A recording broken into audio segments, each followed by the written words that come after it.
Nigel Farage admits, Brexit has failed, in astonishing Newsnight clash. Here's a summary of the article. Nigel Farage admitted, Brexit has failed, during a fiery clash on the BBC's Newsnight. Newsnight presenter Victoria Derbyshire said, a poll from last month showed that 53% of people say it was wrong to Brexit. Around 1 in 5 Leave voters regret it. The UK economy is the only G7 economy back to its pre-pandemic size. Business investment has lagged behind comparable economies. What Brexit's proved, I'm afraid, is that our politicians are about as useless as the commissioners in Brussels were. He said, we've not delivered on borders, we've not delivered on Brexit. The Tories has left us down very, very badly. Farage previously said he would leave the country if Brexit turned out to be a disaster. Speaking in 2017, he insisted that would never happen anyway, as Brexit isn't going to be a disaster. This post received a score of 30,000, with an upvote ratio of 90%.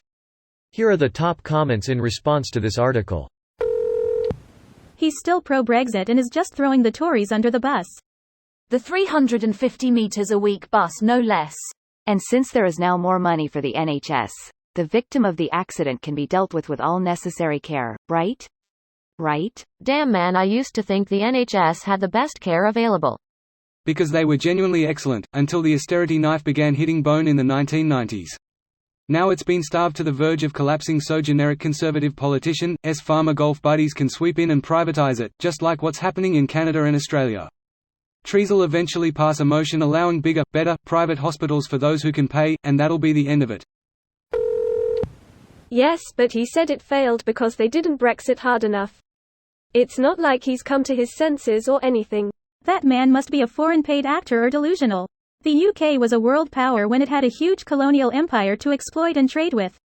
It doesn't have that anymore, it's not coming back, and I don't think even anyone in Britain wants it to come back.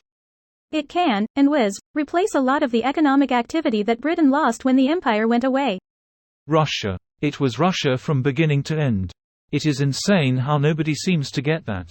Yeah, to trick them into weakening Britain and the EU at the same time.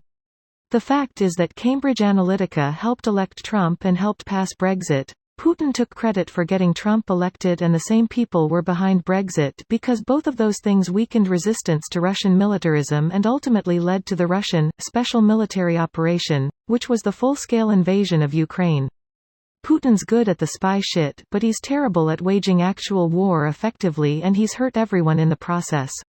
I think more people need to watch the interviews of ex-employees of Cambridge Analytica. Cambridge Analytica whistleblower, we spent $1 million harvesting millions of Facebook profiles.